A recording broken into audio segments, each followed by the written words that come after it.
Okay. So we have a special guest for our Wednesday morning series, Dr. Crystal Hollenbeck, who I've known for a long time. She's a CSAT trained therapist. She's been doing this work. She did a podcast with Dr. Rob on sex, love, and addiction recently on this topic, which is about anger, which lots of people experience. So I'm excited to hear. I'm going to turn it over to her. She's going to tell you, more about herself. She's got some slides to share. For those of you that are joining live, you can ask questions in the Q&A at the bottom of your screen, including as anonymous attendee. If it's helpful for us to know if you're a betrayed partner or someone struggling with a compulsive behavior, identify that. But we'll read those and do our best to get through the questions. But I'm going to mute so that if their phone rings or the dog barks or whatever, it doesn't interrupt. But Crystal, I'm so glad to see you and have you here today. So I'm grateful. Oh, Tammy, thank you. I love y'all so much. I'm so happy to talk about this topic I'm so passionate about helping the clients with. And so thank you so much for having me today. I have a little PowerPoint so that you don't just have to look at me talking the whole time. And so it gives a little bit of information on the screen to bring up and talk. So I'm going to share my screen and get that up. And at any time, Tammy, if there's questions and you want to, interrupt or tell me, hey, there's some questions here, I'm very glad to answer them throughout the presentation. So Good I'm to know. happy to do I that. will do that unless they look like end of topic. So I Okay. promise I'll do that. Okay, great. So I'm in the process of writing a book on betrayal, trauma, anger, and I'm hoping it's going to come out next year. And so this is just a quick presentation, the importance of anger in the trauma healing journey. I really think this is such an important aspect that we talk about with our clients who are betrayed. So this is just saying, hey, everyone, some of you may know me, some of you don't. I do have a doctorate degree. I'm a licensed mental health counselor in Florida. I have offices in Orlando and Tampa. I'm also a state supervisor, but I'm a certified anger management specialist and I do a lot of trauma work. So one of my specialties is trauma, including betrayal trauma. And like Tammy said, I'm a CSAT as well. So I'm certified in sex addiction treatment. And then I'm also an APSAT certified sex therapist. So my specialties are relationships, trauma recovery, and anxiety management. And I remember meeting Tammy way back when I first started taking my CSAT training. Tammy is amazing, always on top of everything, just is so committed to what we're doing to helping people. So I just love being able to talk with you, Tammy, today about this topic. So first, I want to just talk about betrayal trauma itself. It's a violation of trust by an intimate partner, a violation of deep attachment. It's mistreatment by a trusted person. It's a trauma perpetrated by someone with whom the victim is close to or reliant upon for support and survival. Abuse is maltreatment. A lot of people say to me, can you explain abuse? I use the word abuse a lot. I call abuse what it is. And people will say, what is it? Basically, it's maltreatment. Anytime you're treating somebody poorly, it's improper treatment of someone, often to gain a benefit to yourself, to treat someone in a harmful way, a cruel or inhumane way. And of course, Dr. Manwala talks about it being an integrity abuse disorder, right? You're really not walking within your integrity. You're treating somebody very badly. A lot of times we see that the partner is in a situation where maybe she's a stay-at-home mom, so she's dependent on her husband financially. And so there we see, when there's a dependence there, even though you're partners, it's very a cruel thing to do to somebody. It's a real violation of their person. Of course, there's shame and self-blame and anger associated with the act of being abused or violated. And here's just some things that stand out, that there's a lot of research on this. And in my book, I go into much more depth about this, but there's grief and anger and shock, flashbacks, nightmares, impaired sleeping, depression, anxiety, brain fog, distrust, dissociation. Dissociation is when you really just can't stay present. People will say, It seems like I'm a dream. It seems like I'm watching my life happen. Depression and anxiety. I mentioned on the podcast with Rob, um, there is studies done out by Harvard where they really notice that when depression gets better, managing your anger gets better. And so we know that depression is a symptom of betrayal trauma. Anxiety, weight loss or gain, physical pain, emotional dysregulation, isolation, humiliation, loss. I could probably go on and on and on, but I wanted to really talk about, the definition of betrayal trauma so that we understand. Today, we're talking about sexual betrayal trauma, but I don't feel like I can talk about that without it also being intertwined with other traumas, such as I have a client I'm seeing right now. Her husband acted out with her close friends, with some employees, with people at church. So you're not only feeling betrayed by your husband at times or your partner, but you're also maybe betrayed by friendships, by family members. And so it's very significant trauma. Of course, the anger, I want to just define this too, and then we're going to talk more about it. It's an emotion characterized by antagonism towards someone or something you feel has deliberately done you wrong. And that's important there. Anger is a healthy indicator that something's not right. It's a complex reaction to a perceived threat. I love this Bible scripture. This is the basis of what I try to help my clients with, is to understand it's healthy, it's normal to be angry. There's benefits to anger, but when you are angry, you're not allowed to hurt yourself or someone else. And then anger will commonly occur in the context of PTSD, which is post-traumatic stress disorder, and will significantly change for the better over the course of therapy. So I hope that even encourages you, right? It will get better. At first, it's so horrible, but it will get better as you're in therapy, as you're learning to manage it, and as you're processing the healing. So there's So someone is asking, and I thought about it too. We are not seeing the slides, so if you didn't Oh, hit, you're not? no. So Oh, hit share screen again, please, okay. Let me do this. and I'll let you It know. I'll says stay host on and. disabled participant screen Well, sharing. let me just fix that. Okay. Make co-host. All right. My apologies. I made you a Okay. panelist and I thought that permitted you. So try again. And then we'll be able It's screen to follow sharing along. again. Yes, please. Okay. How about that? Ah, there we go. Now we can. Okay. Yes. Oh, so Thank you. And sorry. So thanks. you're just No, looking no, at me to no. read and aren't seeing No, no, anything. Here no. we But go. I was following along. It's all good. So we got it. Okay. Okay. Okay. Thank you. Well, oh, thank you. And that's funny because, the reason I did the PowerPoint was so you wouldn't have to look at my face talking the whole time. So, okay. So here we are, just about so many reasons to be angry, right? There's so many reasons. And in my book, I really talk a lot about this in more detail, but I've just listed a short list here. The risks that the betrayer, I'm going to refer to the person who did the betrayal as the betrayer. He can be referred to, and I'm using he just for the example of this presentation, but he could also be referred to as a sex addict. It could be compulsivity, chronic betraying, integrity disorder. You can name it many things, but the treatment plan that we have found that works is the same. And so you may hear me use the word addiction. It's because the treatment planning and the training that we have treats it, regardless if you may call it something else. But so many reasons to be angry. The risks that he's taken, being with prostitutes, right? So you're at risk for STDs. The risk he takes with his work. So you're at risk for losing a job. The risk of the neighborhood finding out,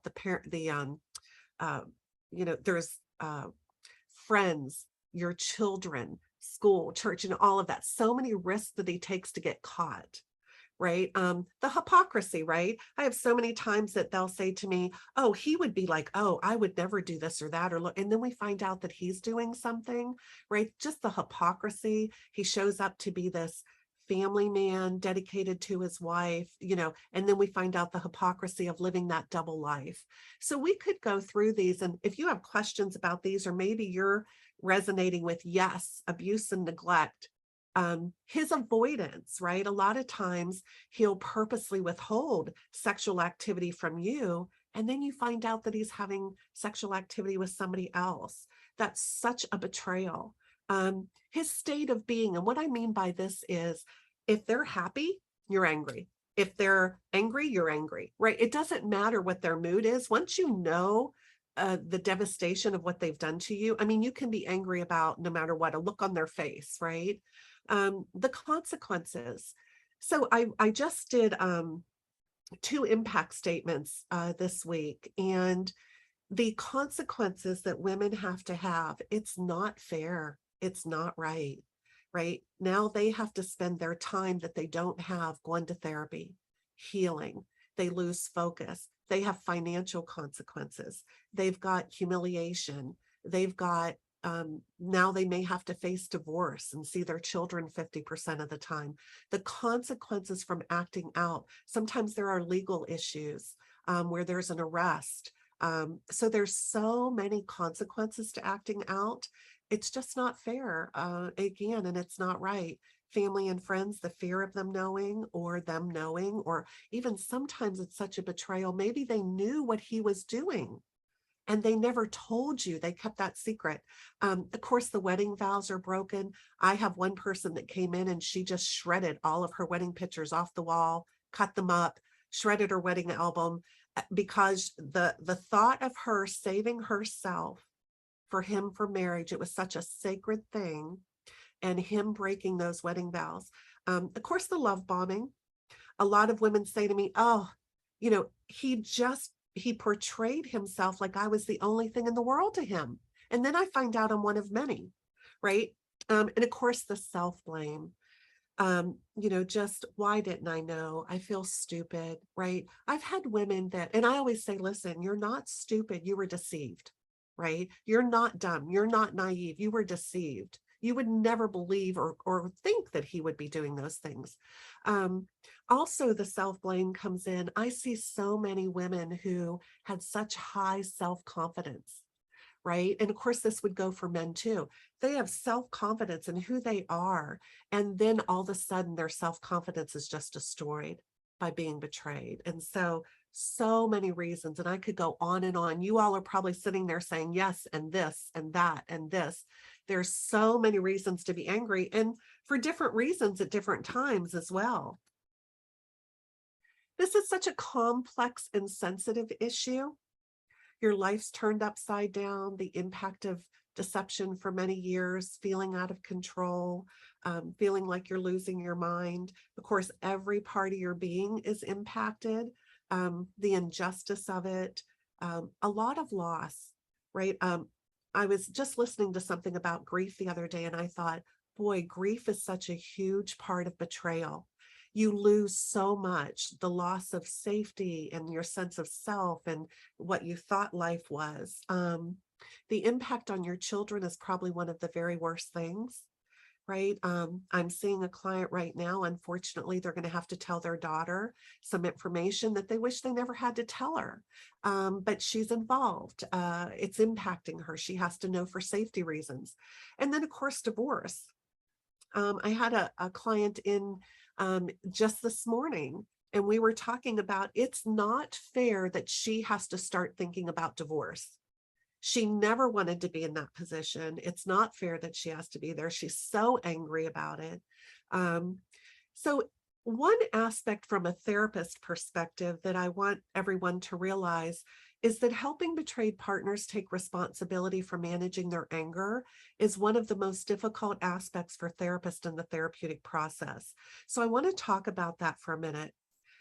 As therapists, we do have a responsibility, or if you're a coach, when you're helping somebody who's betrayed and they're really angry, we cry with them. We understand why they're angry. We hurt with you. I mean, it's so impactful. But we then have to take those steps to have you be individually responsible for what you say and what you do. You can't become abusive. It's not fair. It's not fair to say to somebody who's so angry and so hurt that you can't be hitting him. You can't be yelling and screaming and throwing things at him. You can't be name calling, right? We understand why you're doing it, but we really have to work towards your healing, right? The anger is coming up because you need healing. So this is a really touchy subject, because how do you say to somebody who's devastated? How do you say to somebody who's hurt, you can't hurt them when all the hurt they've done to you? So this is a part of the therapeutic process that is sensitive. We are for you, we're not against you, but sometimes we have to approach this issue with you to help, not to hurt or make you feel shamed because you're angry. So, well, the reasons that anger is important is I want you to embrace that we are not trying to eliminate anger. We are really trying to embrace it and understand it and then manage it. That's our goals. So it alerts us that something's not okay, right? It gives us the energy to defend ourselves. And these are all based out of research that's been done. It activates the left anterior cortex of the brain, which is associated with approach behaviors.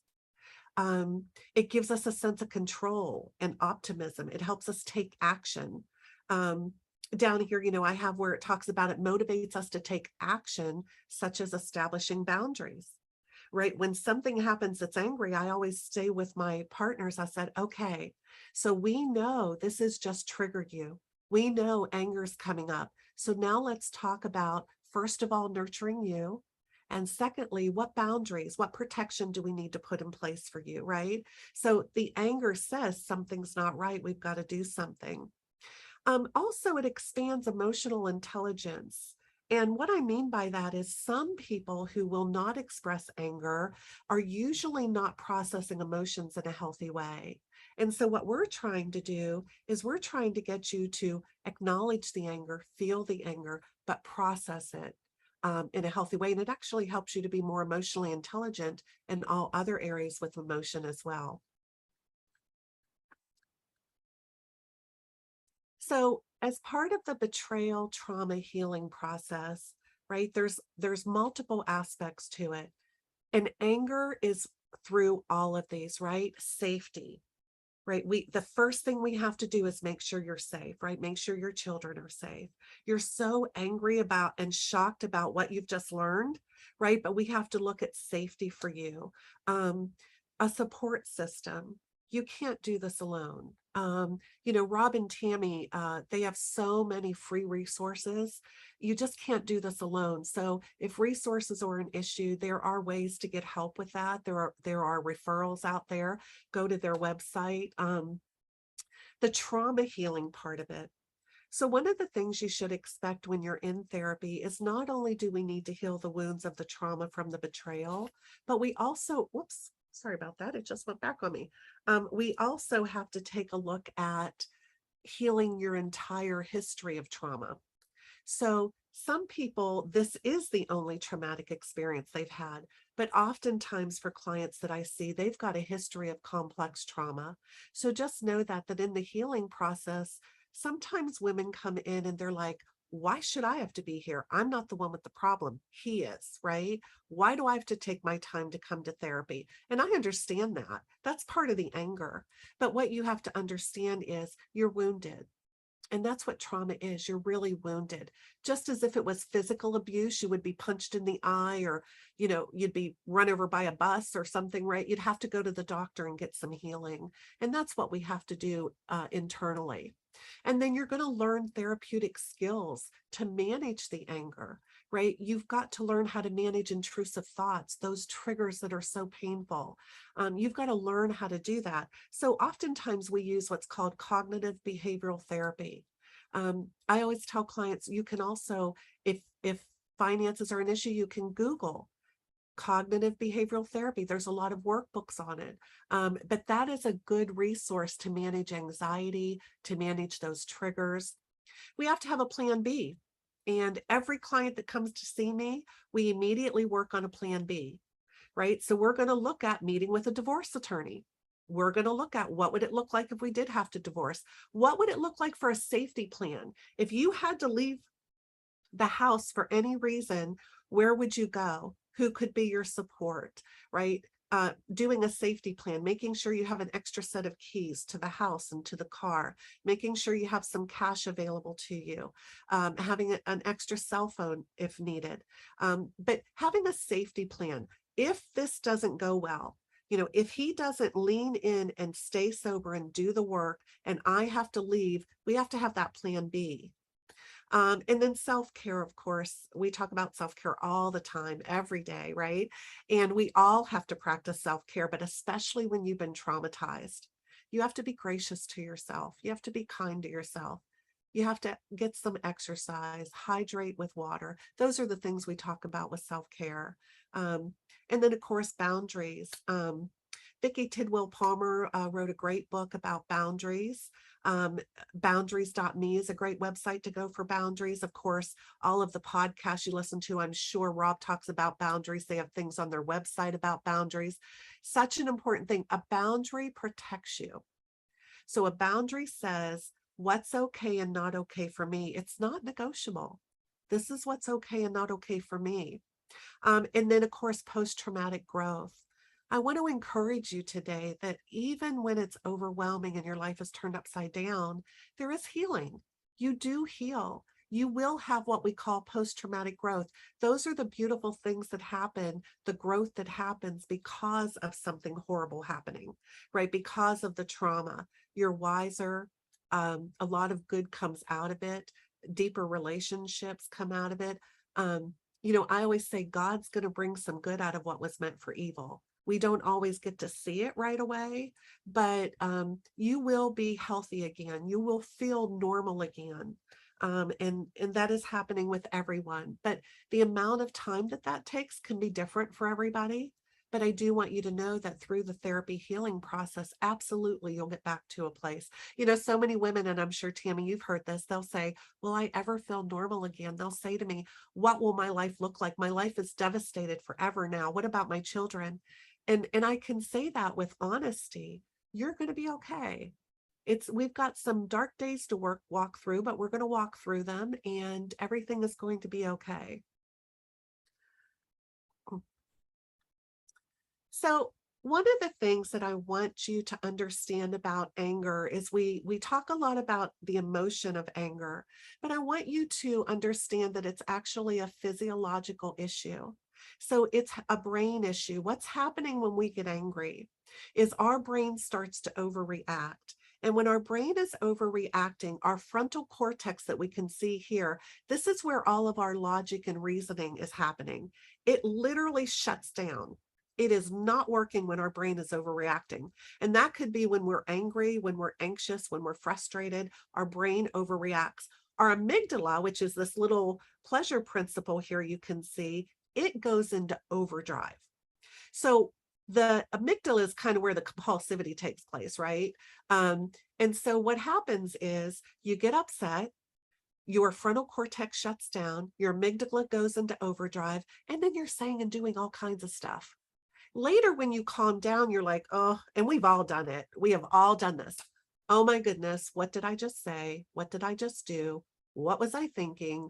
Right? It's because you're not thinking rationally.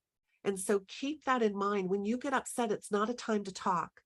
You've got to go take a break and calm down because your brain isn't functioning. It's not about emotion. It's really a brain issue.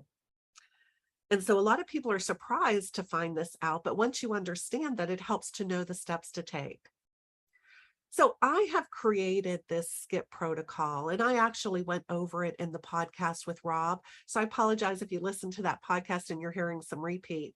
But this is a protocol that I've developed to help clients. And I recommend that you create a space. Create a space in your home, a chair to go sit down, maybe a table's beside it. Create something in your car, at the office. But it's skip, and it messes with you a little bit because it's not a K, it's a C. But it's SCIP. So as soon as you notice you're starting to get upset, again, the brain is on overload. That logic and reasoning is not working. So the first thing you want to do is go find a place to sit down. As soon as you sit down, I want you to calm down. And the way you calm down is your senses. Look for color in the room. Keep a little essential oil or a hand lotion close by. Put a little bit right underneath your nose here so that you're smelling something. Keep some Tic Tacs. The reason I recommend Tic Tacs is they're small, they're not many calories, they're very flavorful very quickly, they dissolve.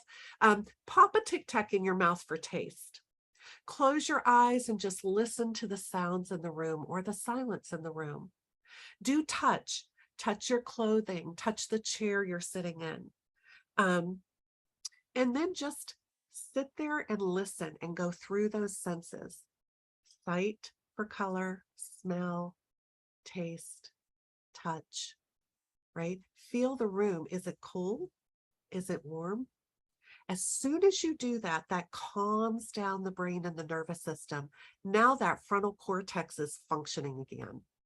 So now you can say, I'm going to identify what's going on with me. What is going on with me? Not them, not him, not her. What's going on with me? Am I angry? Am I hurt? Am I upset about what he said? Am I feeling da da da da da? Whatever it is. So you can see my little picture here. You're over there with the steam coming out of your ears. You can get to this nice, pleasant place of calmness in less than 2 minutes. This does not take longer than 2 minutes, right? I'm going to sit down. I'm going to calm down. I'm going to identify what's going on with me. Now I'm going to process. That's the P. And the way that you process, what I mean by that is, think about a Lego principle, right? So the Lego, I just actually went to Legoland with my grandson this past week. Gazillion Legos. It was so much fun.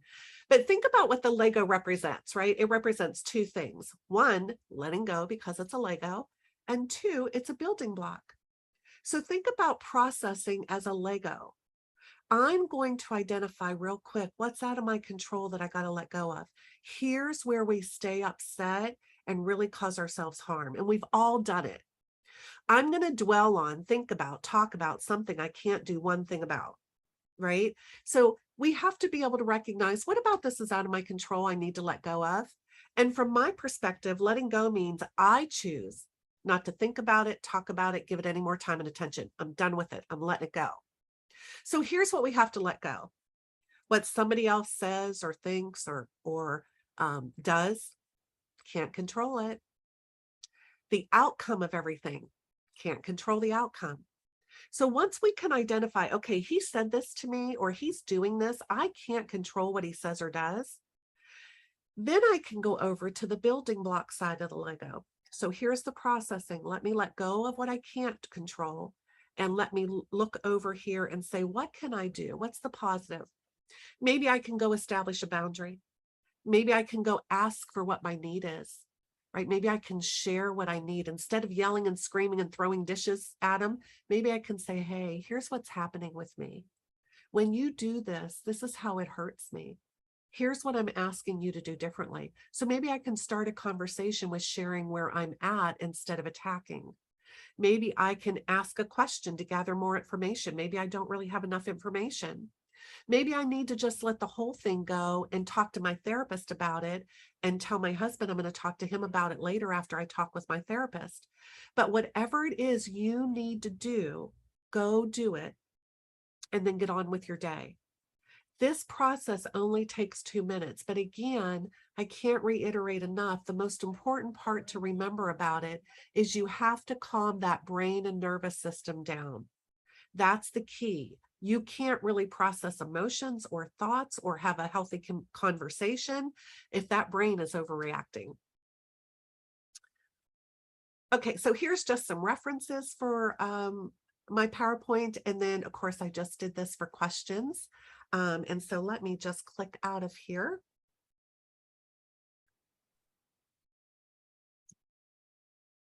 Okay, so you should be able to follow along. If you hit the Q&A, you'll be able to see the questions as well. Okay, how do I do that, Tammy? Just go to the chat, At the right? bottom of your Okay. screen, look for Q&A, and as a co-host, you should be able to do that. Oh, and hit, would you go to stop sharing your screen too, because then we can see you. Oh, okay. There you Perfect. go. Okay, so we're making progress. Okay. Okay, so I'm going to read the questions and then we'll go through them, but you should be able to Oh, follow okay. along if you, okay. So the first one is good explanation. Is there a resource article I can give others so that they understand betrayal trauma and sexual betrayal trauma so they understand how it's affecting me? It seems they don't understand what I'm telling them. Part of what I'm thinking is share this webinar with them, but do you have any specific resources that you find helpful? Yes, absolutely. I would share this webinar. The PowerPoint is going to be there for you to explain to them, the podcast that I just did with Rob. But here's what I tell my clients. You can Google and find a lot of good information. APSATS, APSATS, which is where I'm certified for betrayal trauma. They've got a lot of good resources there.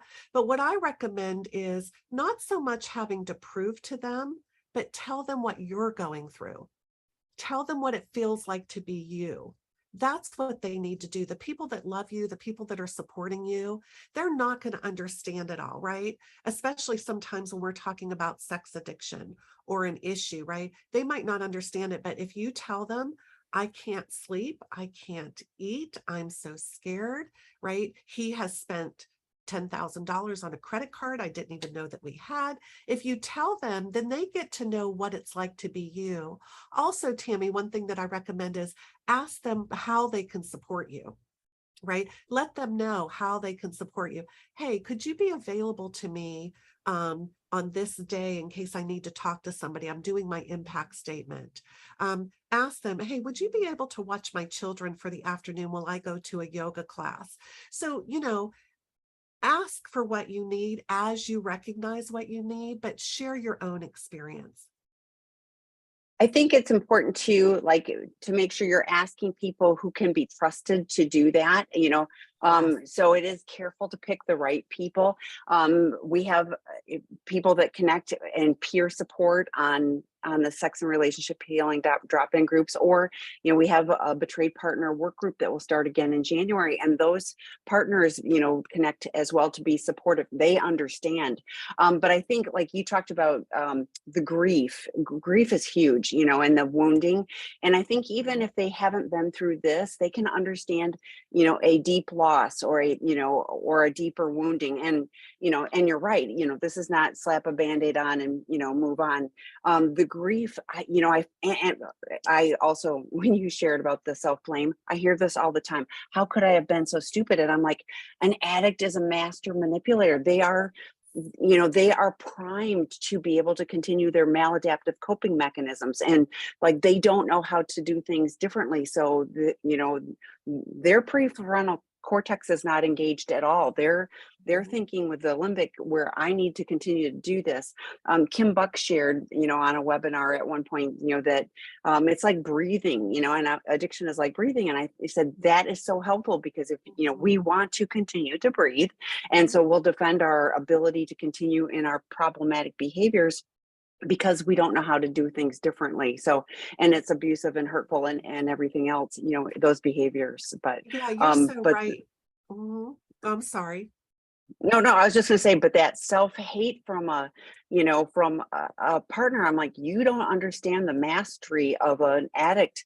Like this isn't on you. They gaslight and blame shift and everything else. So of course you fell for it too. Mhm, The mhm, addicts lying to mhm. themselves, they believe it too. Mhm. Well, you're so right. And Tammy, one thing that I try to also empower the partners to understand is that the people that are taken advantage of, the people that are scammed, they're healthy, honest people of character and integrity. Because you would never think somebody was doing what your husband's Exactly. doing. Your mind doesn't even work that way. You would never think of having an affair, right? So you're exactly right. You are healthy. There's nothing deficient about you. It's his deficiency. It's his poor character. It's his addiction problem. It's his struggle. But that is something that every single partner has to work through. Yeah, well, and even like I'm very careful that I don't go to moralizing, like the poor character. Mhm, It's because of the behavior is reprehensible, it's hurtful, and all of those things. But mhm, addiction is a mental health condition. So can we learn to do things differently? Yes, and I say all the time to partners too. Your brain will never understand an addict brain. That's why addicts mhm, have to go get support from other addicts because mhm. we sit in meetings and we share the crazy stuff that we've done and we get it. Like it makes no sense. But a partner would never, like they're never going to betray. They would never take $10,000 and they would never have affairs with friends and other like when you shared that story about the person, like, yes, the double, triple betrayal of not only the person that I'm in a relationship with, but my community, and they all knew. And it's so hurtful to, it's the extra layer. It's bad enough, like it's not minimizing, seeing a sex Mhm. worker or going to Vegas and whatever. But when it's within your community, that those are the Horrible. very deeply wounded people all the way around, and the poor partner is left, Mhm, with this mhm. layer of toxic, stuff. So Yeah, and let me clarify about the character deficiency because I don't want partners to feel gaslit, right? With partners, I validate for them absolutely lying, stealing, cheating, betraying is poor character. So it's both, right? It's you have an addiction and you are exercising poor character.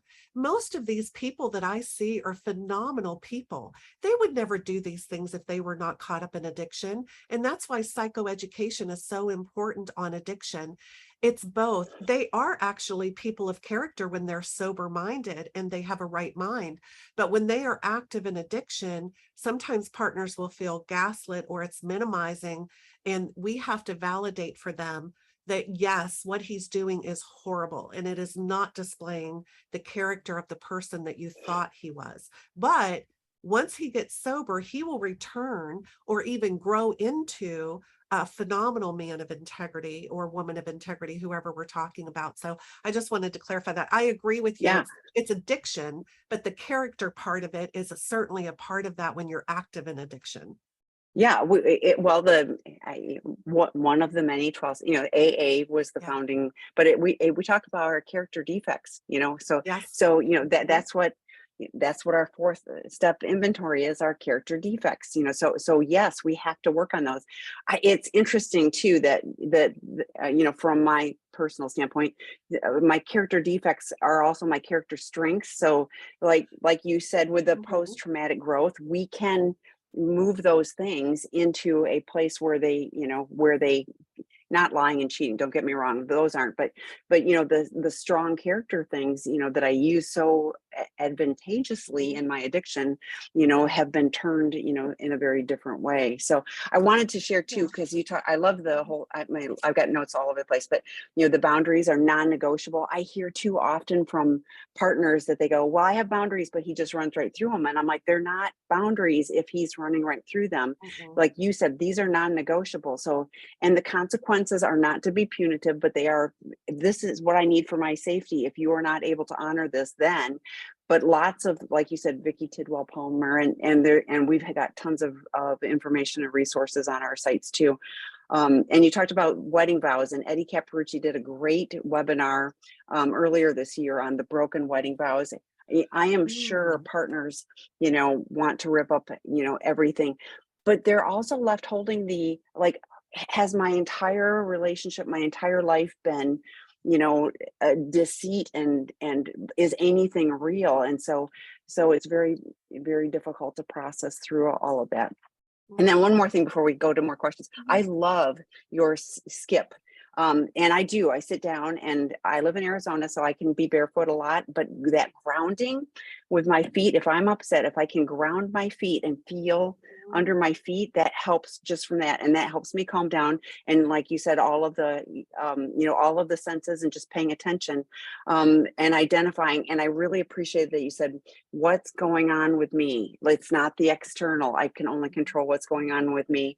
And I love that you also said, I choose to do this. And I find so many partners, they are resilient. They can find joy despite what's going on with their addict or their betrayer.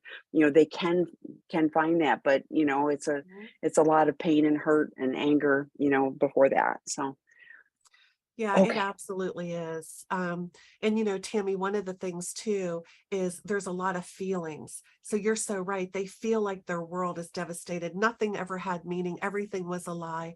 Those are feelings. And as we process that healing, what they realize is we can go back and we can see that no, it wasn't all a lie. Your experience wasn't a lie, right? Even claiming days, they take days from you, they take holidays from you.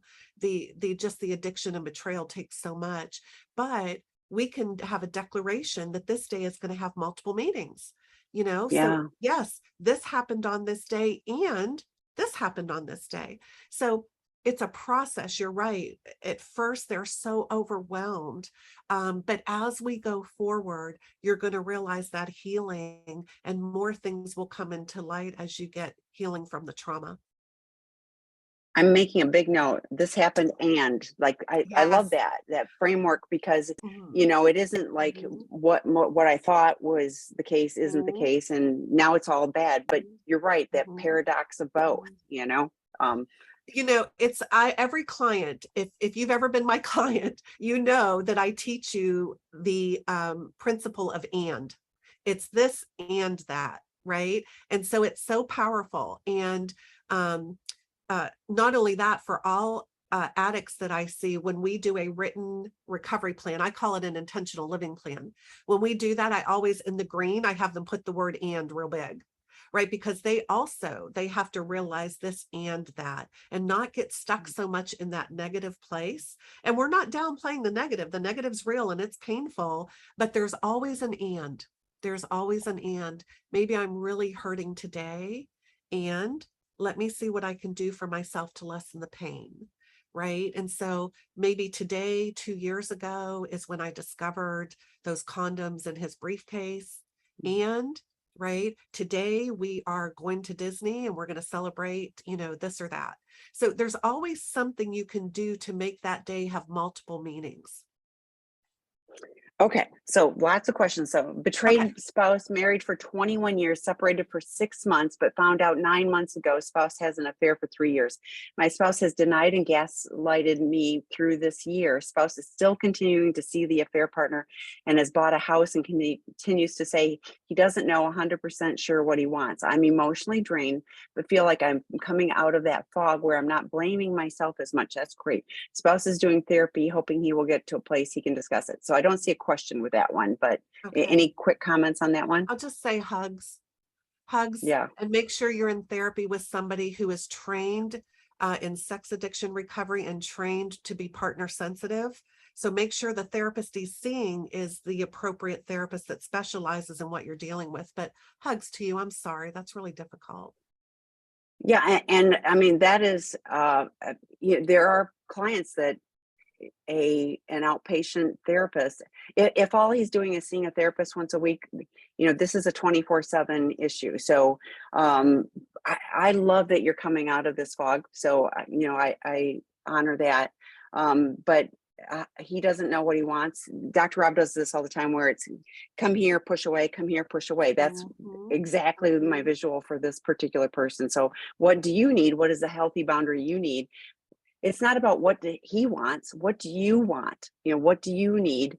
Regardless of what he, says or does. An addict will always stay. I'll tell you what, we'll straddle the fence as long as we can. If we can keep you around and have the affair partner and you know, eh, that will continue. You're exactly Okay. right. If she was my client, if she came into me and this was her story, the first thing I would do with her is to say, what do you need? And then you're going to request for him, which that is, go to Seeking Integrity and get inpatient help and then come home and see the consistent progress. But we don't play that game. I'm not sure if I want you or not. I'm not sure if I want to do the right thing or not. That really is saying I'm don't want to do the right thing. So, and the right thing would be, to come to your partner that you betrayed and say, I've hurt you. what can I do to make it right? That's what I mean by the right thing. If he humbles himself and he says, I'll go to therapy, I'll get help. I know I've done wrong. I want to stay married to you. But I don't want her to feel the pressure either. It's not like you have to get divorced because he's not sure what he wants to do. But I would recommend you take safety measures and maybe do a therapeutic separation until you get clarity as to what you want. Don't wait on what he wants so long. So the next question, is the love bombing always intentional to distract you from what the partner is doing with others? That's a great question. That is a great question. And my answer is to that is no, from my perspective. I think some men are just so in their addiction, whether it's love addiction, sex addiction. So this is a pattern of habit for them. They're not consciously, this is so hard to explain. They're not consciously waking up in the morning and saying, I'm going to love bomb her and then deceive her this afternoon. It's not like they're consciously doing it, even though they are responsible for what they're doing, right? That harms you. But it becomes a pattern. It becomes, Alex Kate Hawkins calls it a seeking addiction, right? She uses that term a lot, right? They're unhealthy and wounded. So it's not that they're trying to purposely love bomb you so they can deceive you. It's part of their unhealthy pattern of love bombing and deceiving. It kind of goes hand in hand. And so, no, it's not that they are, but a lot of times they don't even know what love bombing is. They don't even know what gaslighting is until they get into therapy. They get educated and then they go, oh, that is what I was doing, right? Yes. And we've got multiple people asking about the slides. Can they either reach out to you or can you share them with me? And then I'll Yeah, and I apologize. I thought the presentation that's on video will show all the slides. So if you watch the it, video again, you can see the slides, right? yes, except for the Okay. first couple, but yeah. Oh, So so the first yeah. one was just a title page, and the second one was just me talking about me, put my credentials up there. So I don't know if you need that, but yes, I'll be glad to send them to you. And then they're also on here. But sure, send me an email and I'll Yeah. email it to you. Or Tammy, if you Okay. want me to email it to you, and you can Email it to me, and then Tammy, TAMI at seekingintegrity.com. I do this often, so it's all good. Okay, so that will take care of a few questions. The next one is, we are in therapeutic separation. We had an agreement. He did not honor several of my boundaries. What consequences should I apply? I just extended the separation. I feel like he is counting off the days until he can return home. Please advise of any other consequences that may be instituted. So first of all, I'm not sure what all consequences you have established, but I would say go back and talk with your therapist or coach. When we set up a therapeutic separation, one of the things you have to think about is, what if he doesn't do the work? What if he doesn't do what I'm asking? You have to be prepared for that. And I try to get my clients to think about that ahead of time. Maybe that's something you haven't thought about. What will I do if he doesn't? So it's not about, I'm going to keep trying to do 50 different things to get him to do what I need him to do. It's, I've laid it out for him. Now I have to be prepared, and it's so hard. I have to be prepared for what to do if he doesn't. I would say, what's the next step for you? Right. And so I do think that's something that I can't give a direct answer to. I can't say to you, just leave, because I don't know your whole situation. But I would say, talk to your therapist about that. But think about, what do I need if he doesn't do the work? And communicate that with him too. Yes. It's like, if you are not able to to honor my boundaries, then so that there's very clear expectations, because running around in that gray is an opportunity for an addict to to make up stuff on their own too. So Well, you're so right. And I mentioned this earlier, Tammy, about the plan B. yes, I was thinking that Every too. partner I see, we come up with a plan B right at the beginning, right? You have to be prepared if you need to walk away from this relationship, and then we set it aside. Hopefully you don't have to walk away, but there might come a time you need to. So I think she has to do a little bit more work, probably with her therapist or coach, around that. Yeah, and I think you're right. Having the plan B does not mean you execute plan B. It just means you're prepared. It's like having the Yes. emergency. You live in Florida. It's being Mhm. hurricane ready. What do I need to do if if something's coming through? It's you may never need it, but you're ready if you need it. Yes. Okay.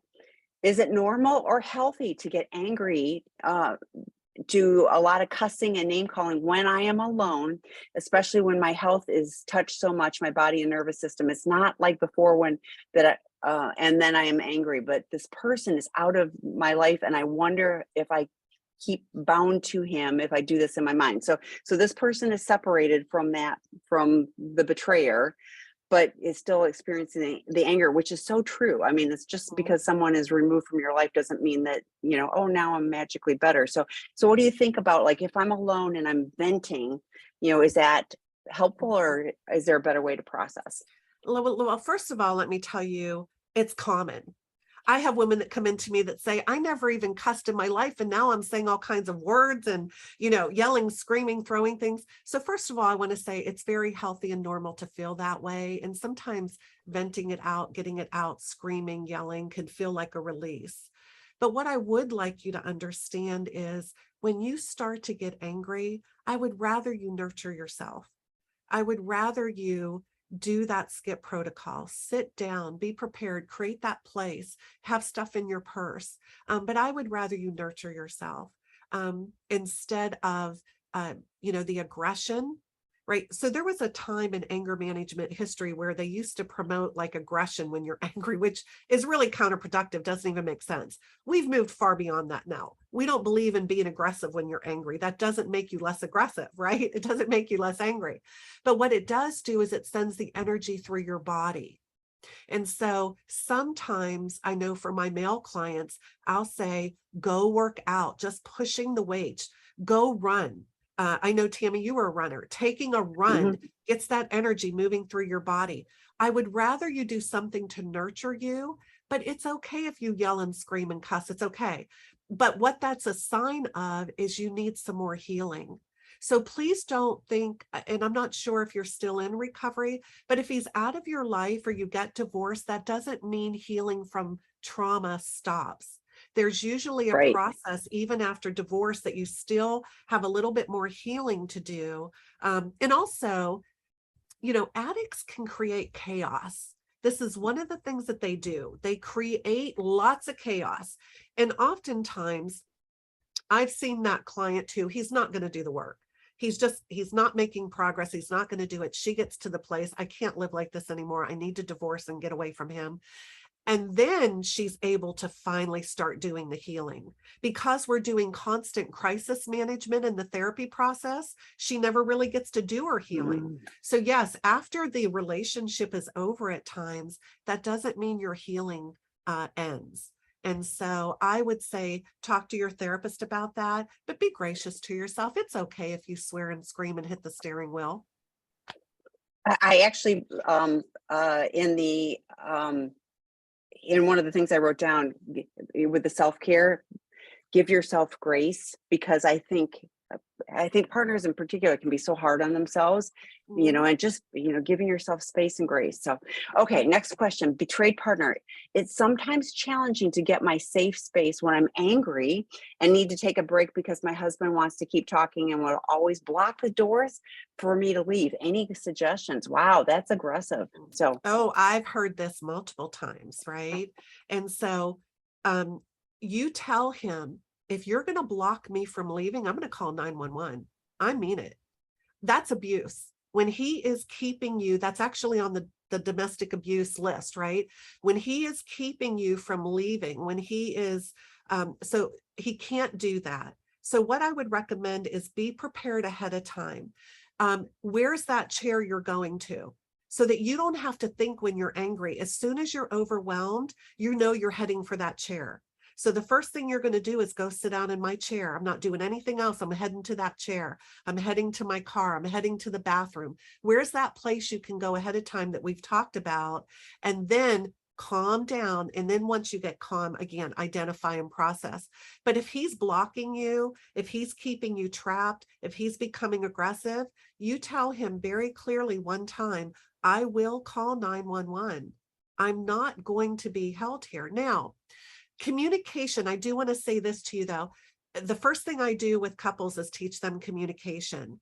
So If we can set that up ahead of time to communicate, to say, I can't talk to you right now, give me 10 minutes and I'll come back and talk to you, most likely he won't block the door because he'll know, okay, she needs 10 minutes and she's coming back. When people get desperate to block the door or, are knocking on the door or won't leave you alone, it's because they feel like you just left. So when are they going to get it resolved? So just that little bit of communication oftentimes can help. I'm angry. I can't continue this conversation. I need 10 minutes and then I'll come back and meet you in the kitchen and we'll continue. Then they'll calm down and know you're coming right back. So I try to facilitate that with couples right at the beginning, how to handle it when you get upset, how to make sure you communicate, I'm coming back. Because usually one partner wants to leave and one partner wants to keep talking about it. So I think communication is the key to avoid that, but don't accept abuse of any kind. And I think if you can have the conversation when we get into this pattern, this doesn't help either one of Yes. us. So what I'd like to try something different. If you're going to block me, then my boundary will be I'm going to call 911. But if you can give me 10 or 20 minutes or whatever, I will come back and then we can have a discussion. We want Yes. to try something different. But if you can talk about it when you're not in that heated moment, Yes. like Dr. Crystal said, she's talking about those communication skills when they're not in that moment. So, because it's hard to have your Mhm. executive brain online when you're all upset. Not So, working. okay. How long on average does it take your clients to get back to sleeping normally or being able to focus on things other than the betrayal? That's a great question. Yeah. And it's different for every person because from my perspective, sleep is the most important part of self-care because it has the impact on the brain, the nervous system, the muscles, everything. So I always say, look, if you're not getting enough water in every day, but you're getting your sleep, let's try to get that sleep first so you can function properly. Your body's functioning better. But everybody is different. I just want to encourage people, talk about that with your therapist and your medical doctor both. But I want to encourage you, sometimes for a temporary period of time, you may need a sleep aid. I recommend it be under a doctor's care, but don't feel less than, or, some people say, well, I feel like I'm crazy or what, it's okay. You have to understand your brain is impacted, your nervous system, your person, your life is impacted. Sometimes you can't sleep. There's so much anxiety going on. So sometimes you need a sleep aid. There's nothing you can do to get to sleep. But usually what we talk about is I have a sheet that I give out on healthy sleep tips. It's one of the things I educate. I also do it in my 3-day trauma intensives. Let's do all of these things first to try to get good sleep. And if you're getting a little bit less sleep, that's normal for a temporary time. But then if we can't seem to get sleep when we're following all the lists that I give you, then you probably need a sleep aid. And I mean a We're pill. almost, That's what I mean, medication. yeah. And went through a betrayal time and I had nightmares for 8 months. But I knew my body was processing things and I was working with a therapist. So I was doing EMDR, but like once the Mhm. nightmare stopped, I was like, oh, I'm in a way different place. So it was also a gauge of where I was at with stuff. And I had to just understand that was part Mhm. of the process Mhm. too, but Yeah. And doing good Tammy, if I self-care can, will I'll real help. quick. So yeah. Yes, Mhm. yes. And real quick, because I'm not sure of our time, I want to say about the nightmares. So one of the tips that I give my clients is if you can, when you wake up from a nightmare, if you can give it a different ending. Okay, so if this really happened, Oh what would yeah. happen after? Process it through your brain, right? So if you can do that, it helps. And then also, like you said, just be aware. I did a dream interpretation group I ran several years ago. If you can make sense of your dream, like you just said, Tammy, you were able to go, okay, well, I've been betrayed. That's why I'm having all of this go on. The more you can make sense of it, it decreases them as well. But yeah, that's really important to address is the sleep. Can you hang on for a few more minutes and keep going through? Sure, Oh, okay. sure. Okay. This is gonna go long, but this is a one-off. So we're gonna do, we have 12 questions. I don't know that we'll get to all of them. So I'm having trouble letting go of my dead marriage. Any advice? My spouse keeps showing He is unwilling to do what I've asked him to help me heal. He's in denial and fooling our church family. He's communicating with a divorced friend from 40 years ago from high school. So lots of stuff. He stopped seeing a CSAT and only sees his biblical counselor. Yes, mine is a master manipulator. I want additional support in my local area, and it's lacking to move into some kind of safety. So Okay, so like this feels first, like a plan B, you know? yes, it does. And first of all, let me say hugs. And second of all, let me say it sounds like he's not in recovery. So what is your established boundary and steps that you're going to take because he's not doing recovery? That's what you have to take a look at.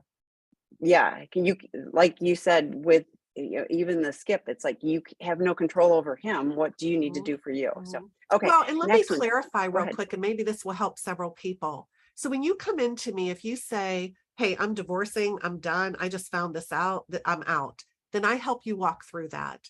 And I give you, resources for that and help you with that. But if you come in and say, I don't know, I say, look, Tammy, we do this. We say, why don't we give it a year?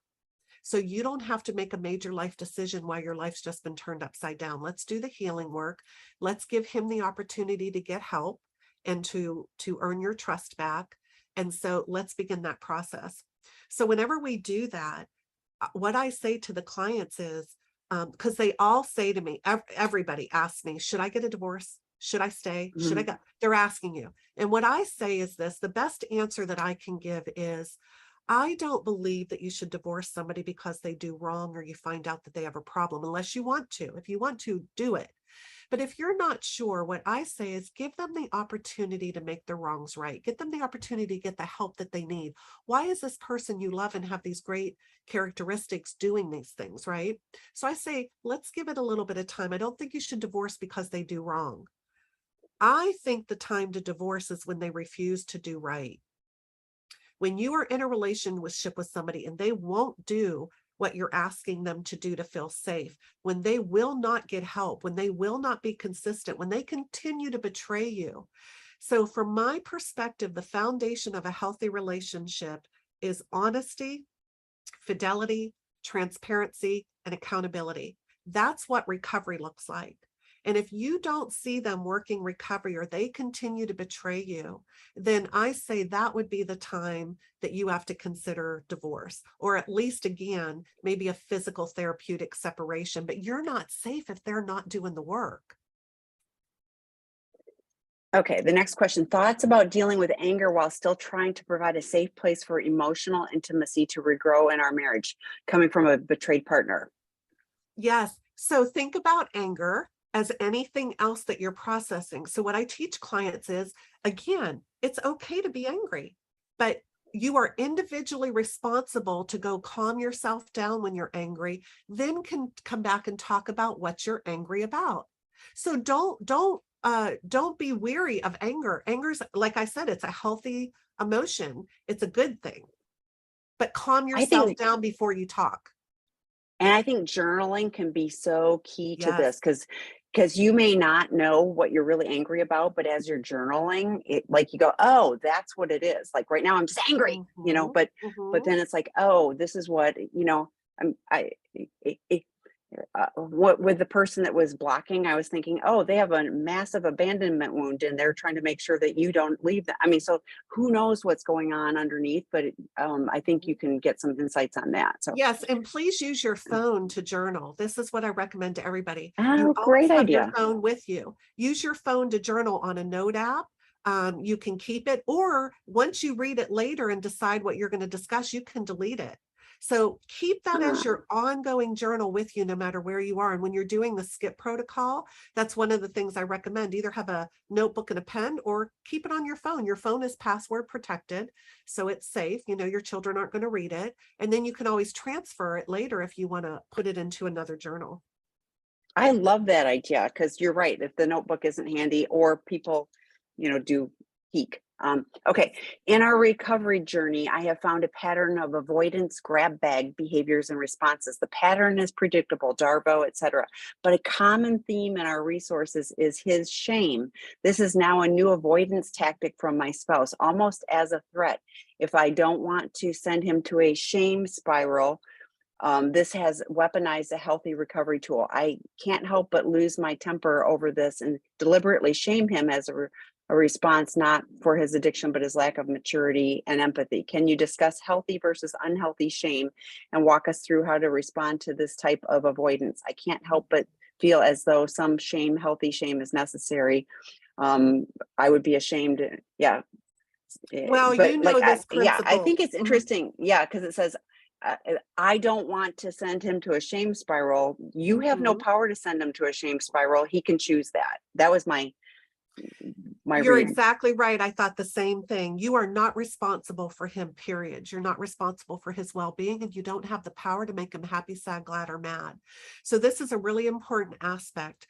I teach all couples, you are individually responsible for your own well-being, and then you're individually responsible for the partner that you are. You don't have the power to make him do anything. But here's what I recommend. So very quickly, the difference between shame and guilt. Shame says, I'm horrible. Guilt says I did something wrong. We can learn and grow and change because we've done something wrong. That I am horrible is the work you have to do to know that you're valuable. No matter what you've done wrong, you're valuable. So if you notice he's going to shame and that makes him withdraw from you instead of meeting your need, if you can again stay calm, then say to him, it seems like you're withdrawing from me. Are you suffering with shame?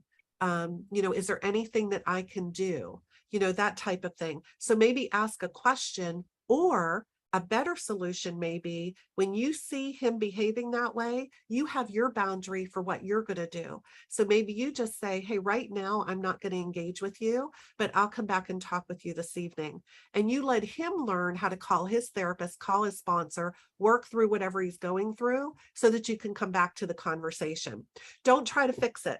Don't try to make that moment better for him. But if you're being taught communication by your therapist, there are some ways that you can say, hey, I'm noticing this. Is this what's happening? Because we have a plan for when this happens. So again, that's something to talk to your therapist about with communication. Okay, a couple more. I'm getting triggered by holidays when he was sexting his girlfriends, and additional tips on so how would you manage this? And she puts You're and in there. right. Yeah, yeah, Exactly yeah. what Tammy said. Mm. So they rob you of holidays. They act out on holidays, special occasions, when you're having a baby, so many important times in your life. It can be impacted by it. So exactly right. What I say is, look, there's going to be some difficulty through this holiday. I'm not going to tell you that there's not going to be, but we're going to do the work to add that word and. Yes, I'm going to have these intrusive thoughts and I'm going to process those intrusive thoughts, but I'm not going to let them take my whole day. And I'm going to create some memories, right, that are beautiful and special this year on this day so that next year I can look back and have a good year this year. So what I teach them is the and. Right. You're going to have some struggles over the holidays. Nothing's going to take it away completely. And you're also going to have some blessings and create some special memories. Okay, a couple more and then we have to go. So, how Okay. do I manage compassion for this wounded trauma child and adult who has denied himself with all the mass with grace, but at the same time have these boundaries for all the nonstop abuse? That's a challenging place to walk to. It is, and I think every partner that I see does usually show compassion in some way because you're a compassionate human being to begin with, because this is a person that you love. So there's some more of the confusion that's caused by the trauma and the betrayal. I love you, but yet I hate you. I love you, but you're the man of my dreams, but yet you've caused me the most pain. You're the one I trusted the most, but I can't trust you. It's confusing. And so what I always say is it's not about showing compassion right now. It's about showing kindness. So you can use kind words, right? Even if you don't trust him, you can be kind. But as far as compassionate, I don't know that you need to show a lot of compassion right now until you're a little further down in recovery, because I want you to understand that it is confusing. It's a complex journey. But kindness would probably be the best way to show compassion and have safety. Okay, and then one more. What boundary setting statement could I use? This is a practical one. What boundary setting statement could I use when I am getting love bombed? And then the cop out statements like, it's probably too late. I don't think I can love you the way you need. hmm So that's him taking, that is the cop out, right? And really what's happening, if you realize what's happening with them, is they're not very far in recovery yet. Those are such common statements. This is too hard. She's too hard to please. I'm never going to be able to do enough, whatever it may be. And so what you just have to do is say, you know what? Right now, I don't think it's a good time for us to have a conversation. Let's come back and meet tonight at the table and let's start this conversation over. And then when you're both calm and later some time has gone by, then you can say to him, when you threaten like that, that makes me feel like I'm not very valuable. When you say things like, I can't ever meet your need, I can't love you enough, that makes it feel like I'm doing something wrong. And so I'm going to ask you not to say that to me again. Right. So that would be an example of in the moment, if you're being hurt again, or you're saying things to each other, or he's shutting down, you can't reason with him anyway. Try to end the conversation, but come up with a time to come back and talk later. Then he's able to hear what you're saying. Hey, that's painful to me when you say that to me. Okay, we are out of time, Okay. more than beyond. I am so grateful for your time here. I hope you'll come back and do another one with us sometime. That would be lovely. For those of you that joined us and asked all these amazing questions, thank you. This video will be posted. I'll make sure this one gets posted later today on sex and relationship healing. Under the resource tab, you'll see previous webinars. The slides were in here. You didn't miss things, but you'll be able to watch that. But you can always email me, Tammy, TAMI, at Seeking Integrity if you've got questions. So Dr. Crystal, thank you. Check out the podcast that she did with Dr. Rob too on sex and relationship healing. The Sex, Love, and Addiction podcast has had over 1.1 million downloads thus far. It's crazy. So Awesome. it's a great resource. So thank you. Thanks, everybody. Thank you so much, Tammy. Bye, everyone. Thank you for taking your time. Bye-bye.